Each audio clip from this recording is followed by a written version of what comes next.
Hey there, Razorback fans. I'm Sydney Lemmerhurt, and I couldn't be more excited to bring you this exclusive behind-the-scenes look of an incredible athlete from the Arkansas Razorback volleyball team. Get ready to meet Kayla Robertson, a new player who is excited to make her debut for the Razorbacks. But before we dive into their story, let's take a moment to give a shout out to our sponsor, the Everett Auto Group. They're the driving force behind Buick's See Her Greatness campaign, celebrating the achievements and empowerment of female athletes. With locations in Benton, Bryant, and Rogers, the Everett Auto Group is all about supporting women in sports, and we couldn't be more happy to have them on board. Now, let's get down to business. I'll be your host for today's interviews, bringing you all the insight from Kayla. As a former Razorback gymnast myself, I know firsthand the dedication and hard work it takes to compete at the collegiate level. So I can't wait to hear the stories that she has to share. It's time to hear her stories and discover what makes her a true champion on and off the field. So without further ado, welcome to the podcast today. Thank you. So could you get started by telling us a little bit about yourself, your background, and really how you got started in the sport of volleyball? Sure. My name is Kayla Robertson. I'm from St. Louis, Missouri. I graduated early, so Wow. This is my first semester here at Arkansas. Can't wait for 4 more. I started playing volleyball around 5th grade when we were allowed to do CYC, and it just kind of grew from there. Yeah. I went to club. Yeah. And just continue growing and working my butt off to get to where I'm at. Yeah, so what was the decision, A, behind coming to Arkansas, but B, coming early to Arkansas? Because that's a pretty big deal to give up the rest of your senior year. Yes. Well, a story, fun fact. I was committed to Kansas State. Oh, wow. Yes. And then it didn't work out. Yeah. And so then I was looking elsewhere. And then Coach Watson reached out to me. And then asked for a visit, and when I came here, I just knew, like, this was right. Yep. This was the right place. All the team, just the place. It just felt like home to me. Yeah, so you had that feeling. I had the same thing, so I totally understand. And Coach Watson is the best. I love him and his stories. I'm sure you'll have 4 years of stories to hear from him. But it's awesome. Yeah, he's great. So can you share a pivotal moment in your career from athletics that, really made you realize, like, volleyball is a sport that I want to, continue on into college and go potentially professional. Was there a moment for you that just kind of clicked? Yes, it was definitely my sophomore year in high school. I was the only sophomore to make the varsity team. Wow. And with going and just working our butts off in practice every day, we made it to the Final Four. Wow. Yes. Yeah, as a sophomore too. Yeah, and we ended up losing in the semis, but after that, I was like, I want to come here again, but I don't want to feel the pain of, like, losing again. Yep. So I just worked my butt off, and that's when I realized that there was no limit to how good you can be. Yeah, you had a chip on your shoulder, and that's something you're probably going to take with you for the rest of your career. Yeah. So you're new, so this question's a little bit harder maybe for you.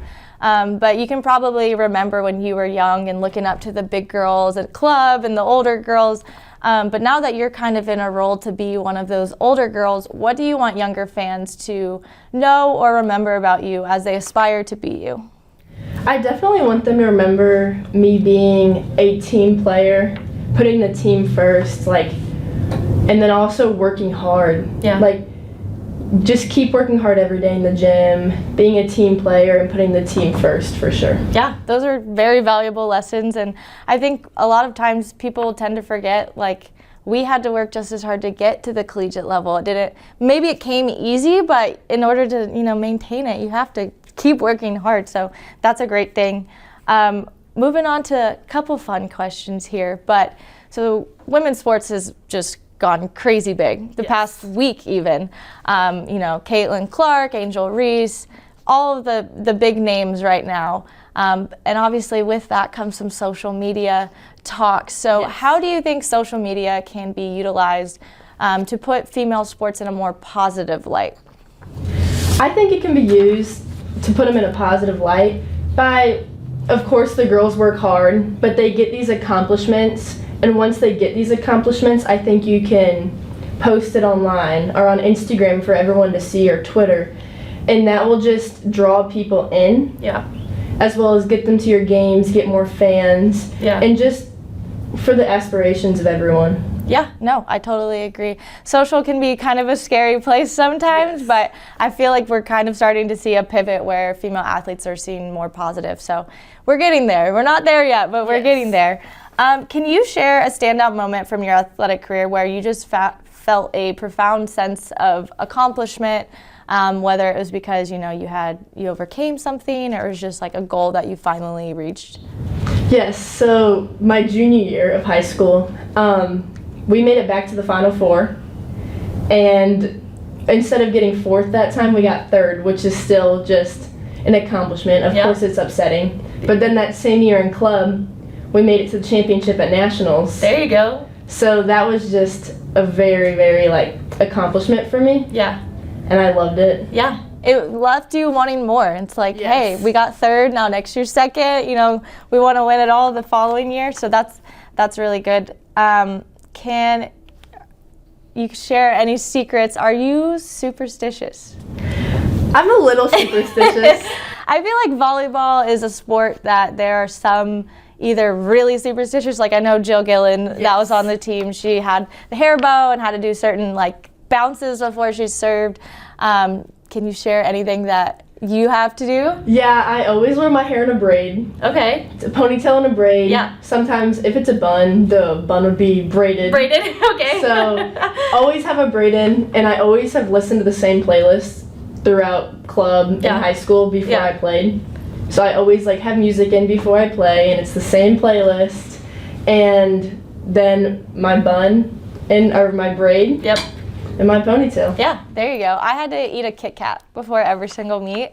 I don't think my coaches were big fans of that ritual, but hey, by the end, whatever worked. I had a lot of other ones, but the Kit Kat was my biggest one. So on top of rituals, did you have any other strategies that you keep on in your head? Is it you say 3 words or you just remind yourself of anything while you're in the game?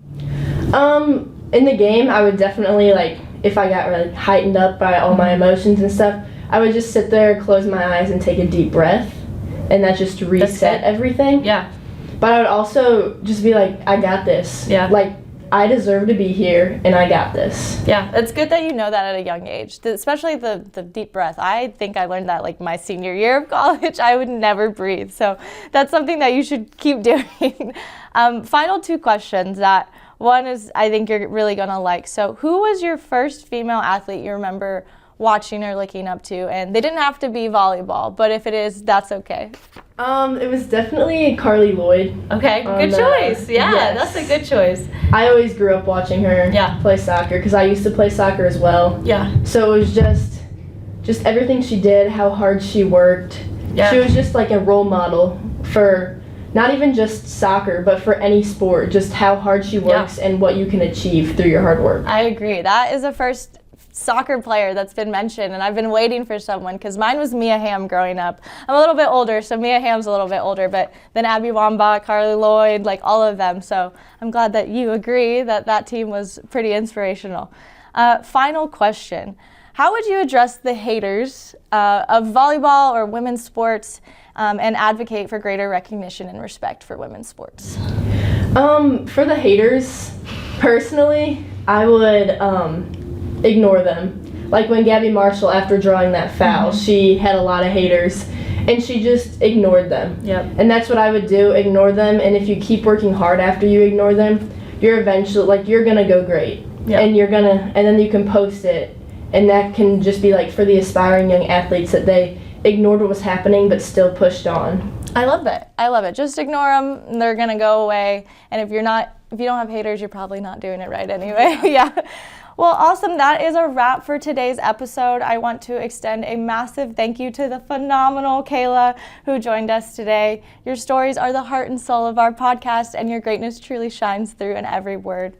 I also want to express my gratitude to the Everett Auto Group for continuing to promote the See Her Greatness campaign.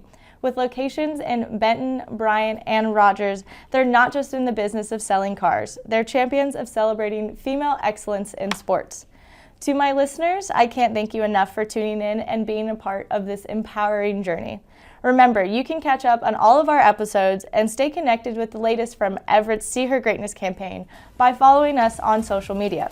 Until next time, keep believing in your greatness, keep striving for your dreams, and keep celebrating the incredible achievement of women in sports. This is Sydney Lemmerhurt signing off.